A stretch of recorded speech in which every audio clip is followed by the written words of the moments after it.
الحديث السادس والعشرون عن أبي هريرة رضي الله عنه قال قال رسول الله صلى الله عليه وسلم كل سلامة من الناس عليه صدقة كل يوم تطلع فيه الشمس تعدل بين اثنين صدقة وتعين الرجل في دابته فتحمله عليها أو ترفع له عليها متاعه صدقة والكلمة الطيبة صدقة وبكل خطوة تمشيها إلى الصلاة صدقة وتميت الأذى عن الطريق صدقة رواہ البخاری و مسلم۔ ابو ہریرہ رضی اللہ عنہ سے روایت ہے کہ رسول اللہ صلی اللہ علیہ وسلم نے فرمایا انسان کے ہر جوڑ پر، ہر عضو پر صدقہ واجب، اور یہ حکم روزانہ کا ہے، یعنی ہر روز ہمارے جسموں پر صدقہ واجب ہو جاتا ہے، ہماری جانوں پہ صدقہ لازم ہو جاتا ہے۔ ہم عام طور پر صدقہ کب نکالتے ہیں؟ جب بیمار ہو جاتے ہیں، حالانکہ یہ صدقہ ہر روز کے لیے لازم ہے جب تک سورج طلوع ہوتا رہے۔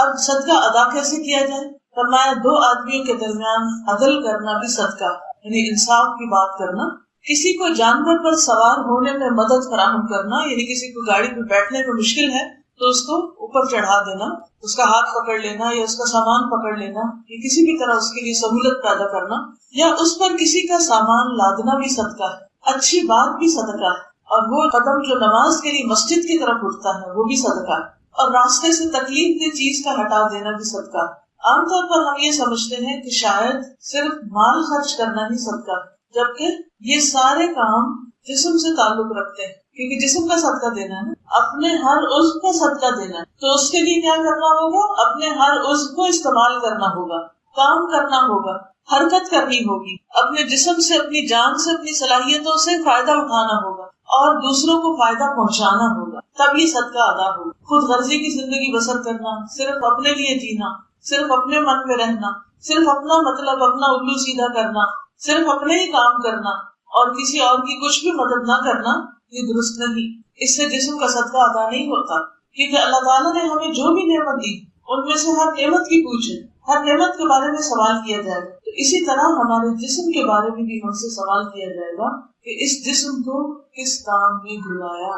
قیامت کے دن انسان کے قدم حشر کے میدان سے اٹھ نہ سکیں گے جب تک 5 باتوں کا جواب نہ دے، اور ان میں سے ایک یہ ہے وَأَنْ جِسْمِهِ فِيمَا أَبْلَاهُ، کہ اس نے اپنے جسم کو کس چیز میں گھلایا یا کھپایا، کہاں تھکایا، کس کام میں خرچ کیا۔ تو آپ سب دیکھیے کہ آپ کا جسم کس چیز میں تھکتا ہے۔ روز آپ سب تھکتے ہیں، لیکن کس چیز میں تھکتا ہے؟ کیا صرف اپنے ذاتی کام کر کے، یا پھر کوئی لوگوں کی خیر اور بھلائی کا کام کر کے بھی آپ تھکتے ہیں؟ تو ان میں سے چند ایک مثالیں اس حدیث میں بیان کی گئی ہیں، اور کچھ مثالیں دوسری احادیث سے ہمیں پتہ چلتی ہیں کہ جسم کا صدقہ کس طرح ادا کیا جا سکتا ہے۔ ایک اور حدیث میں آتا ہے، نبی صلی اللہ علیہ وسلم نے فرمایا تم میں سے جو آدمی صبح کرتا ہے اس کے ہر جوڑ پر صدقہ لازم، یعنی ہر روز صبح جب ہوتی، سورج جب نکلتا ہے تو ہمارے اوپر ایک قرض آ جاتا ہے جس کو ہمیں اس دن میں چکانا ہے، تو ہر مرتبہ سبحان اللہ کہنا صدقہ ہے۔ اب یہ زبان ہل رہی ہے اللہ کے ذکر میں، تو زبان سے آپ صدقہ دے رہے ہیں، کیسے؟ کیا کر کے؟ سبحان اللہ کہنا، ہر اچھی چیز دیکھ کے، ہر نعمت کو دیکھ کے سبحان اللہ پڑھنا۔ مثلاً آپ گھر سے نکلے ہیں، راستے میں کئی اچھی چیزیں دیکھ رہے ہیں، اپنے ہاتھوں کے اوپر نظر جاتی کہ شکر اللہ نے ہاتھ سلامت رکھے ہیں، تو مختلف نعمتیں دیکھ کر اللہ تعالیٰ کی تعریف بیان کرنا، سبحان اللہ، الحمدللہ کہنا، کیونکہ ہر مرتبہ الحمدللہ کہنا بھی صدقہ ہے۔ تو ہر نعمت کو یاد کر کے الحمدللہ کہیں، اور ہر مرتبہ لا الہ الا اللہ کہنا بھی صدقہ ہے۔ سوچئے دن میں ہم کتنی بار لا الہ الا اللہ کہتے ہیں؟ ہم سمجھتے ہیں شاید جب مسلمان ہوتا ہے کوئی تو اس وقت لا الہ الا اللہ پڑھنا ہوتا ہے، اور اس کے لیے بس اتنا پڑھنا ہی کافی، جبکہ بعد میں بھی روزانہ انسان کو لا الہ الا اللہ پڑھنا چاہیے، خاص طور پر لا الہ الا اللہ وحدہ لا شریک لہ لہ الملک ولہ الحمد وہو علی کل شیء قدیر۔ جو شخص 100 دفعہ یہ کلمہ روز پڑھتا ہے وہ سب سے زیادہ نیک عمل کرتا ہے، سوائے اس کے کہ کوئی اور بھی ایسا ہی کرے یا اس سے زیادہ کرے۔ یعنی جو شخص یہ کلمہ لا الہ الا اللہ وحدہ لا شریک لہ ہر روز پڑھتا 100 دفعہ، تو گویا اس نے اللہ سبحانہ تعالیٰ کی وحدانیت بیان کی، شرک کی نفی کی، اللہ سبحانہ تعالیٰ کو خوش کیا اور بار بار اس کا اقرار کیا۔ ایسا شخص شیطان کی شر سے بھی محفوظ رہتا ہے۔ تو اس لیے کیا کرنا چاہیے؟ زبان سے بھی ذکر کرنا چاہیے۔ تو زبان کا ذکر بھی ہمارے لیے کیا شمار ہوگا؟ صدقہ۔ ایک اور حدیث سے یہ پتہ چلتا ہے کہ جو یہ صدقہ ادا نہیں کرتا وہ اپنے آپ کو آگ سے آزاد نہیں کرتا، یعنی جو جسم کا صدقہ نہیں دیتا وہ آگ سے آزاد نہیں کر سکتا، اپنے آپ کو آگ سے چھڑا نہیں سکتا۔ رسول اللہ صلی اللہ علیہ وسلم نے فرمایا بنی آدم کے ہر انسان کو 360 جوڑوں پر پیدا کیا گیا. ہمارے جسم کے کتنے جوڑ ہیں؟ 360. بس جو شخص اللہ اکبر الحمدللہ لا الہ الا اللہ سبحان اللہ استغفر اللہ کہے اور مسلمان کے راستے سے پتھر یا کانٹا یا ہڈی ہٹا دے یا نیکی کا حکم دے برائی سے روکے 360 جوڑوں کی گنتی کے برابر وہ یہ سب کام کرے، یعنی 360 دفعہ یہ سب چیزیں ملا کے بھی اگر ہو جائے تو وہ اس دن یوں چلتا ہوگا کہ اس نے اپنے نفس کو جہنم کی آگ سے دور کر لیا، بچا لیا، آزاد کر لیا. یعنی آپ نے گویا اس دن کا اپنا قرضہ چکا دیا. پھر اگلے دن صبح کریں گے تو پھر کیا ہوگا؟ نیکسٹ ڈے جب آپ صبح کریں گے تو پھر کیا ہوگا؟ دوبارہ سے قرضہ آ جائے. اب اس دن پھر آپ نے تسبیحات پڑھنی، پھر آپ نے صدقہ کرنا، پھر آپ نے اچھے اچھے کام کرنے تاکہ اس دن کا بھی حساب پاک ہو جائے. غفلت میں دن نہیں گزارنا، یا اللہ کا ذکر کرنا ہے یا بندوں کی خدمت کرنی ہے، بندوں سے تکلیف ہٹانا، تکلیف دور کرنا. اور ہمارا حال یہ ہے کہ کھا کر اپنی پلیٹ کی ہڈیاں بھی بن میں نہیں پھینکتے، کسی اور کے راستے سے تو کیا ہڈی ہٹائیں گے. یعنی ہم اتنے کام چور ہیں، سارا یا تو ماں پہ ڈال دیتے ہیں یا سروس پہ ڈال دیتے ہیں.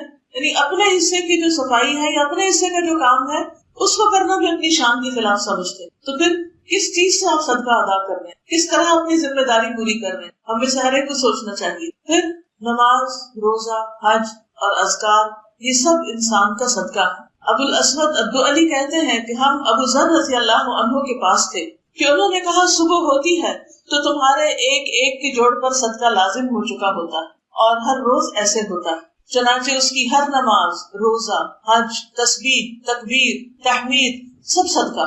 یعنی انسان اپنے آپ کو کسی نہ کسی کام میں لگائے رکھے، فالتو کی بیکار سوچوں میں بھرتا رہے، اس نے کیا کر دیا، اس کا مقابلہ کیسے کرنا ہے، یہ کیا ہو گیا. اس طرح کی پریشان کن سوچیں انسان کو سوائے نکما کرنے کے اور کچھ نہیں کرتا. اور زندگی کا تو ایک ایک دن ہیروں میں تولا جا سکتا ہے، بلکہ اس سے بھی قیمتی ہے وہ انسان کے ہاتھ سے چھوٹتا چلا جا رہا ہے، گزرتا چلا جا رہا ہے، اور یوں ہی زندگی فوت ہوتی چلی جا رہی ہے. یعنی ہم سب پارشلی فوت ہو رہے ہیں، ایک دن آئے گا تو کمپلیٹلی فوت ہو جائیں گے، دنیا سے چلے جائیں گے. تو اس سے پہلے کہ وہ دن آ جائے ہمیں ہر روز کا جو ہمارا گھٹتا ہوا دن ہے، پگھلتا ہوا دن ہے، اس سے کچھ نہ کچھ کما لیں اور اس میں کچھ نہ کچھ حاصل کر لیں. پھر اسی طرح اللہ کے بندوں کو سلام کرنا، سلام میں پہل کرنا یہ بھی صدقہ ہے. نبی صلی اللہ علیہ وسلم نے جب صحابہ کو بتایا کہ ہر انسان کے ہر جوڑ پر صدقہ ہے، یعنی صبح کے وقت واجب ہوتا ہے، تو مسلمانوں کو یہ بات بہت مشکل لگی کہ یہ اتنے پیسے تو ہمارے پاس ہے نہیں کہ ہم 360 روپے خرچ کریں یا 360 کچھ چیزیں اللہ کے راستے میں دیں تو ہمارا بنے گا کیا. کیونکہ وہ ہر چیز کو سنجیدگی سے لیتے تھے، عمل کے لیے لیتے تھے. اور ہماری نیت صرف سننے کی ہے، سن کے دل بہلانے کی ہے، صرف دوسروں کو بتانے کی ہوتی ہے، اپنے عمل کی بات کبھی سوچتے ہیں ہم نے کیا کرنا. کیونکہ اگر ہم سوچتے ہوتے تو ہمارے عمل میں تبدیلی آ جاتی، ہمارا ہر دن پہلے سے زیادہ امپروومنٹ کی طرف ہوتا. لیکن جب ہماری شخصیت میں، ہمارے عمل میں، ہماری چال ڈھال میں، ہمارے طریقے میں کوئی امپروومنٹ نظر نہیں آتی، نہ ہماری گفتگو میں، تو پھر اس کا کیا مطلب ہے کہ ہم نے گویا علم حاصل ہی نہیں کیا، ہم نے کچھ پایا ہی نہیں، کچھ سیکھا ہی نہیں. کیونکہ اگر سیکھتے تو وہ نظر آتا، وہ چیزیں ہم کر رہے ہوتے. تو اس لیے بہت ضروری ہے کہ کسی کو بتانے سے پہلے خود اپنے اندر وہ چیز لائیں، ورنہ کیا ہوگا، وہ بتایا ہوا بھی خلاف حجت بن جائے گا، وہ بھی الٹا پڑ جائے گا. تو یہ سب کچھ کیا ہے، اس نیت سے سنیں کہ مجھے کرنا ہے، یہ میرے لیے ہے. اور پھر اپنا محاسبہ بھی کریں، اپنا جائزہ بھی لیں کہ کیا میری زندگی میں چیزیں شامل ہو بھی رہی ہیں کہ نہیں ہو رہی. تو بہرحال جب نبی صلی اللہ علیہ وسلم نے یہ حدیث بتائی تو صحابہ کو پریشانی ہوئی کہ یہ کریں گے کیسے. کوئی بھی آپ کے کہے آپ کے بھی آپ مقروض ہو چکے ہیں اور یہ قرضہ ہر روز بڑھ رہا ہے، تو آپ کی پریشانی کا عالم کیا ہوگا کہ میں اس قرضے کو کیسے چکاؤں، کیسے اتاروں. تو اس صورت میں کیا ہوگا، آپ فکر کریں گے، آپ کو پریکٹیکلی کچھ کرنے کی فکر کریں کہ میں کچھ کروں تو میرا قرضہ اتر جائے، میں اس بوجھ تلے نہ دب جاؤں. تو ہمیں بھی ایسے ہی سننا چاہیے اس حدیث کو جیسے صحابہ نے سنا، اور ویسے ہی فکر لگانی چاہیے جیسے صحابہ نے لگائی. تو آپ صلی اللہ علیہ وسلم نے ان کو فرمایا کہ بندوں کو سلام کرنا بھی صدقہ، یعنی ایک طرف ذکر کرنا اور دوسرا یہ کہ بعض اوقات کیا ہوتا ہے کہ آپ لوگوں میں ہوتے ہیں، اس وقت آپ ذکر کم کر پاتے ہیں کیونکہ کوئی آپ سے کچھ پوچھ رہا ہے، کوئی کچھ پوچھ رہا ہے، ذکر پر اتنی کنسنٹریشن نہیں ہوتی. تو ایسی صورت میں انسان کو پھر کیا کرنا چاہیے کہ جب لوگوں کے بیچ میں ہو تو لوگوں کی خدمت میں لگ جائے.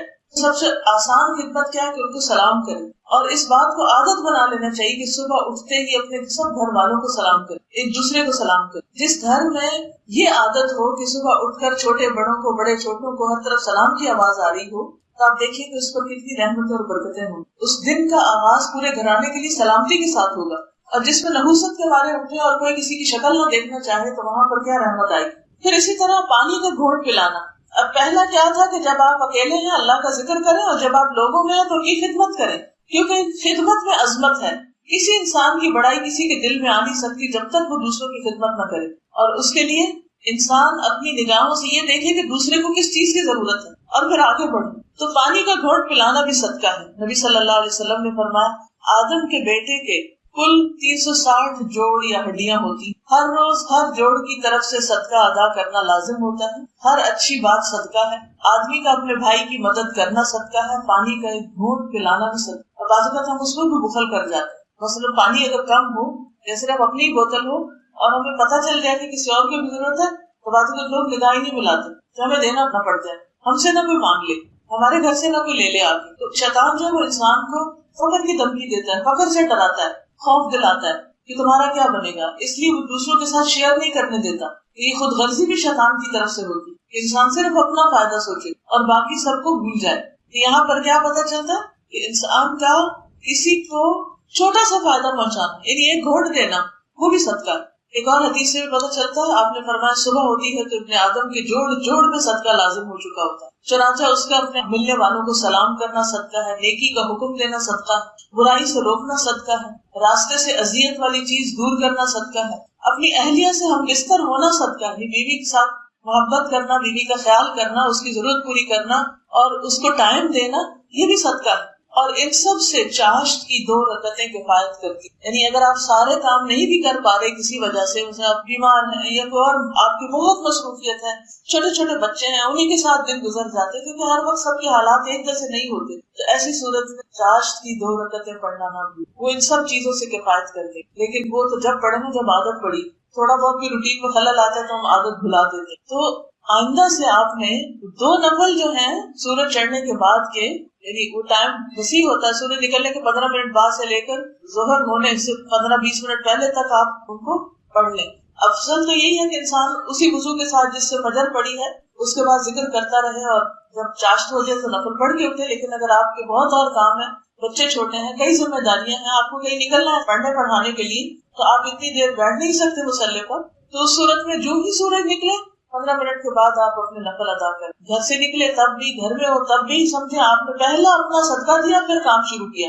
جب اپنا صدقہ آپ دے دیں گے تو پھر اس کے بعد آپ بے فکر ہو, پرامن ہو جائیں گے, پرسکون ہو جائیں گے, اور آپ کیا ہوگا, آپ کے دل میں مجھے کوئی چیز نقصان نہیں دے سکتی, بیماری نہیں آئے گی مجھ کو, کیونکہ میں نے صدقہ دیا ہوا. کیونکہ صدقہ بلاؤں کو ٹالتا ہے, صدقہ آپ کو مشکلات سے بچاتا ہے, آپ کے لیے ڈھال بن جاتا ہے, آپ کے لیے مصیبت آنے کے راستے میں رکاوٹ بن جاتا ہے. تو آپ اپنے جسم کا صدقہ دینا نہ بھولیں. اس حدیث سے ایک اور بات بھی پتہ چلتی ہے کہ نبی صلی اللہ علیہ وسلم کوئی ڈاکٹر نہیں تھے, سرجن نہیں تھے, اناٹمی نہیں پڑی تھی, آپ نے جوڑوں کو گنا نہیں تھا, اس وقت کوئی ایسا طریقہ نہیں تھا. تو آج کی طب اس بات کی تحقیق کرتی ہے کہ واقعی 360 جوڑے انسان کے, تو یہ وحی کے ذریعے آپ کو بتایا گیا تھا اس خالق رب کی طرف سے جس نے انسان کو بنایا, اور وہ انسان کو خود انسان سے بڑھ کر جانتا ہے. تو بہرحال آپ کوئی بھی کام کریں, ہر نیکی کا کام جو ہے کل معروف صدقہ. اب اس حدیث میں خاص طور پر جن چیزوں کا ذکر آیا ہے اس میں سب سے پہلی چیز لوگوں کے درمیان صلح کرانا, جھگڑے نپٹانا, یہ صدقہ بتایا گیا.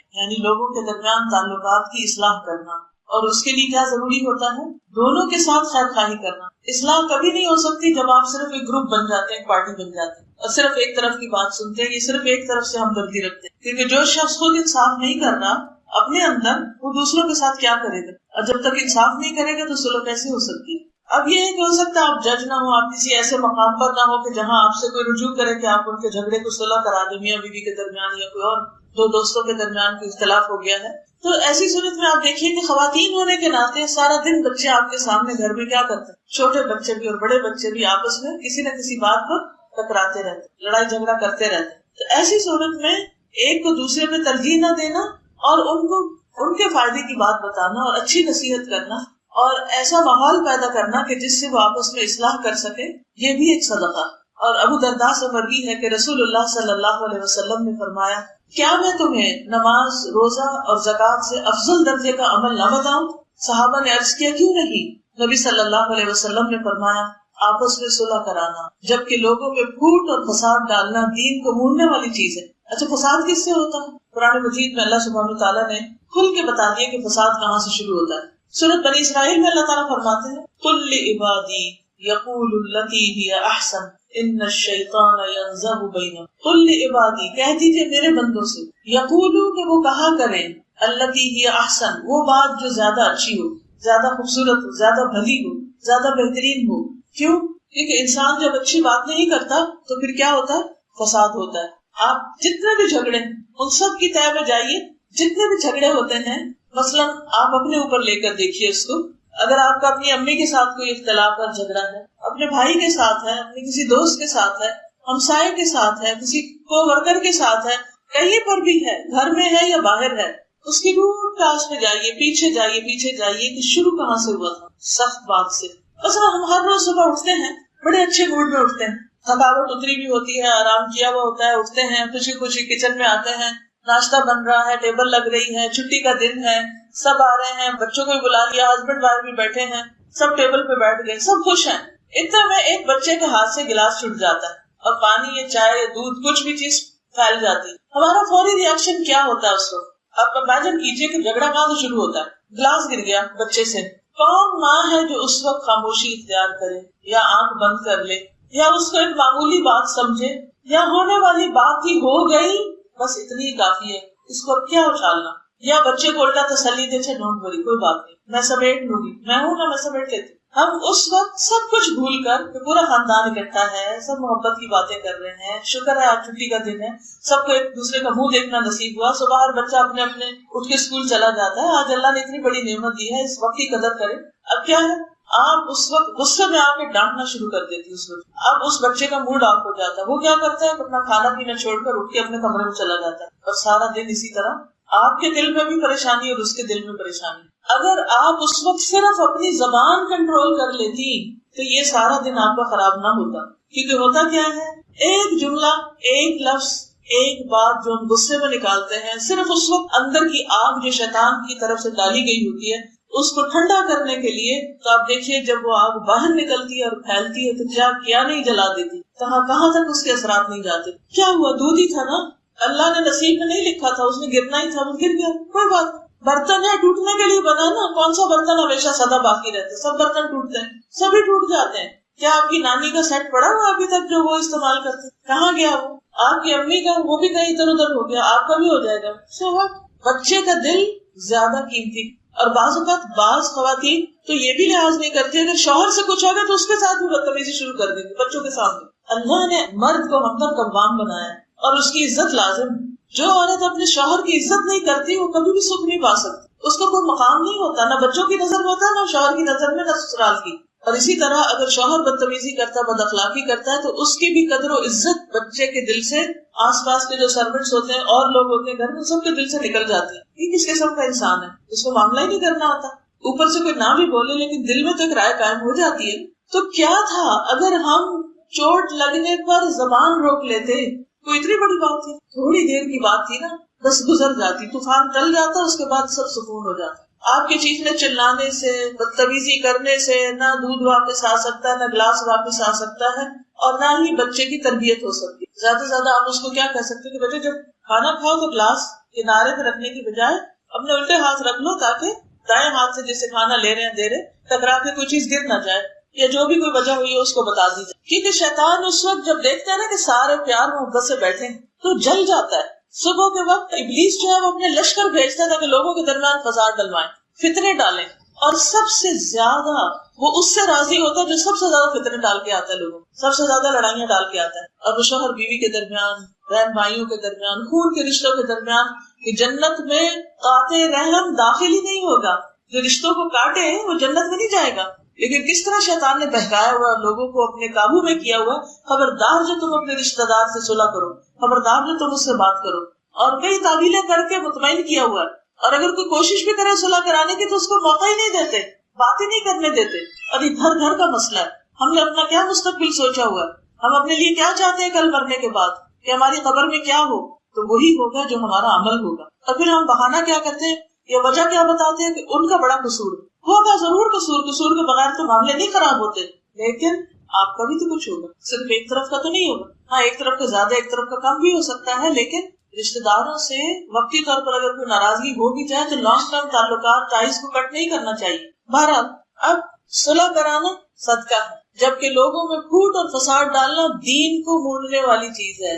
وہاں سے تو دین ہی رخصت ہو جاتا ہے. ظاہر ہے کہ جب آپ اپنے شوہر کی عزت نہیں کریں گی، جب آپ اپنے سرونٹ کے ساتھ انسانوں جیسا برتاؤ نہیں کریں گی، جب اپنے بچوں کے ساتھ آپ ہیوملٹی کے ساتھ، ہمبلنس کے ساتھ بات نہیں کریں گی، کیا آپ ان کو دین سکھا سکتے ہیں؟ کیا آپ ان کو دین بتا سکتے ہیں، پڑھا سکتے ہیں؟ کبھی بھی نہیں. اور اگر آپ زبردستی لیکچر دینے کی کوشش بھی کریں گے نا تو اپنے کان بند کر لیں گے. آپ کے انگارے اگلنے والے منہ سے تبلیغ نہیں ہوا کرتی، اس کے لیے تو بڑا بڑا صبر کرنا پڑتا ہے. نبی صلی اللہ علیہ وسلم نے مکہ میں اور مدینہ میں، مکہ میں مشرکین اور مدینہ میں منافقین دونوں ہی آپ کے خلاف باتیں کرتے تھے، آپ پر الزام تراشیاں کرتے تھے. لیکن کہیں ایک کوئی روایت بتائی کہ آپ نے کسی ایک کا بھی جواب دیا ہو، ایک کا بھی کبھی جواب دیا ہو؟ کبھی نہیں دیا، کیونکہ وہ زبان وہی بیان کرتی، قرآن سنانے والی تھی. تو جو زبان قرآن سناتی ہے وہ گالیاں دینے والی زبان نہیں ہوتی، وہ فضول باتیں کرنے والی زبان نہیں ہوتی، وہ منہ توڑ جواب دینے والی نہیں ہوتی. کیونکہ ہم کہتے ہیں کہ منہ توڑ جواب دے. وہ تانے دینے والی زبان نہیں ہوتی. تانا کیا ہوتا ہے کہ کسی کو اس کا ماضی کا عیب یاد کرا، تم نے یہ بھی کیا، تم نے یہ بھی کیا، تم نے یہ بھی کیا. کیا یہ زبان تبلیغ کرے؟ کیا اس تبلیغ میں کچھ اثر ہوگا؟ اس میں کوئی برکت ہوگی؟ وہ آپ کی نسلوں تک خیر جائے گی؟ پھر وہ آپ کے لیے صدقہ جاریہ بنیں گے. اگر وقتی طور پر وہ کچھ سن بھی لیں تو اثر نہیں لیں گے، وہ پھلے پھولے گا نہیں باغ. اگر آپ نے خود قرآن پڑھ لیا ہے اور آپ چاہتے ہیں کہ آپ کے بچے اور آپ کا خاندان اور آپ کے شوہر اور آپ کے سسرال اور آپ کا محلہ سنور جائیں، سدھر جائیں اور آپ کے لیے صدقہ جاریہ بنے، تو اس کے لیے آپ کو اپنی زبان پر کنٹرول کرنا ہوگا، غصے کو کنٹرول کرنا ہوگا، نرمی سے بات کرنی ہوگی، دوسروں کے قصور معاف کرنے ہوں گے. پھر اسی طرح نبی صلی اللہ علیہ وسلم نے حضرت ابو ایوب انصاری سے کہا، کیا میں تمہیں ایک تجارت کے بارے میں نہ بتاؤں؟ انہوں نے کہا کیوں نہیں؟ آپ نے فرمایا، جب لوگوں میں جھگڑا فساد ہو تو صلح کرا دو، جب وہ آپس میں ایک دوسرے سے دور ہو جائیں تو انہیں قریب کرا دو. جب دوریاں بڑھنے لگے تو انہیں ایک دوسرے کے قریب کر دو. پھر صلح کے بارے میں ایک اور حدیث بھی آتی ہے. سہل بن سعد کہتے ہیں کہ بنو عمر بن عوف میں آپس میں کچھ تکرار ہو گئی، کوئی بحث چھڑ گئی، تو نبی صلی اللہ علیہ وسلم اپنے کئی صحابہ کو ساتھ لے کر ان کے یہاں ان میں صلح کرانے کے لیے گئے. اور نماز کا وقت ہو گیا لیکن آپ تشریف نہ لا سکے، یعنی آپ کی نماز میں تاخیر ہو گئی وہ صلح کراتے کراتے. اس سے کیا پتہ چلتا ہے؟ اس کام کی اہمیت پتہ چلتی، صلح کرانے کی اہمیت پتہ چلتی کہ بڑے بڑے دینی فرائض اور بڑے بڑے دینی کام جو ہیں وہ اس وقت بڑے نہیں رہتے، اس وقت جھگڑا فساد دور کرنا سب سے بڑا کام ہو جاتا ہے. پھر اسی طرح نبی صلی اللہ علیہ وسلم اپنے قیمتی وقت میں سے صلح کرانے کے لیے وقت نکالا کرتے تھے. ابو تمیمہ اپنی قوم کے ایک شخص سے روایت کرتے ہیں کہ میں نبی صلی اللہ علیہ وسلم کو تلاش کرنے کے لیے نکلا تو آپ کو نہ پا کر ایک جگہ بیٹھ گیا. اتنے میں چند لوگ آئے، نبی صلی اللہ علیہ وسلم بھی انہی میں سے تھے. میں آپ کو نہیں پہچانتا تھا، یعنی پہلی دفعہ دیکھ رہا تھا، تو آپ ان لوگوں کے درمیان صلح کرا رہے. پھر اسی طرح سہل بن سعد کہتے ہیں کہ قباء کے لوگوں نے آپس میں جھگڑا کیا، یعنی اس زمانے میں بھی لوگوں کے درمیان جھگڑے ہو جایا کرتے تھے اور وہ تو بہت جھگڑالو قوم تھی اور بہت جنگجو قوم تھی. ان لوگوں کے اندر امن پیدا کرنا ایک بہت ہی مشکل کام تھا، لیکن آپ صلی اللہ علیہ وسلم نے اس کے لیے خصوصی کوششیں کی. تو آپ کو جب پتا چلا کہ اہل قباء آپس میں لڑ پڑے ہیں تو آپ صلی اللہ علیہ وسلم نے فوراً اٹھے اور فرمایا چلو ہم ان کے درمیان صلح کرائیں، جا کے اس معاملے کو ختم کریں. تو دن میں اگر کوئی ایسا موقع ملے کہ لوگوں کے درمیان صلح کرانے کی بات ہو تو ایسا کرنا بھی آپ کا صدقہ ہے.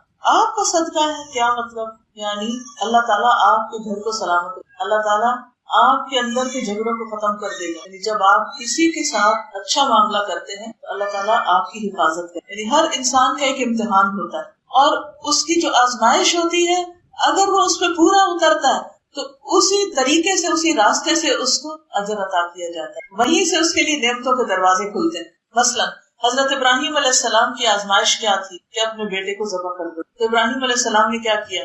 پڑھے آپ نے واقعہ کیا کیا تھا؟ انہوں نے خواب میں دیکھا تھا اور بیٹے سے بات کر لی فوراً. تو بیٹے نے کہا بالکل ٹھیک ہے، آپ نے اللہ کا حکم ماننا، میں حاضر. بیٹے کا بھی امتحان تھا.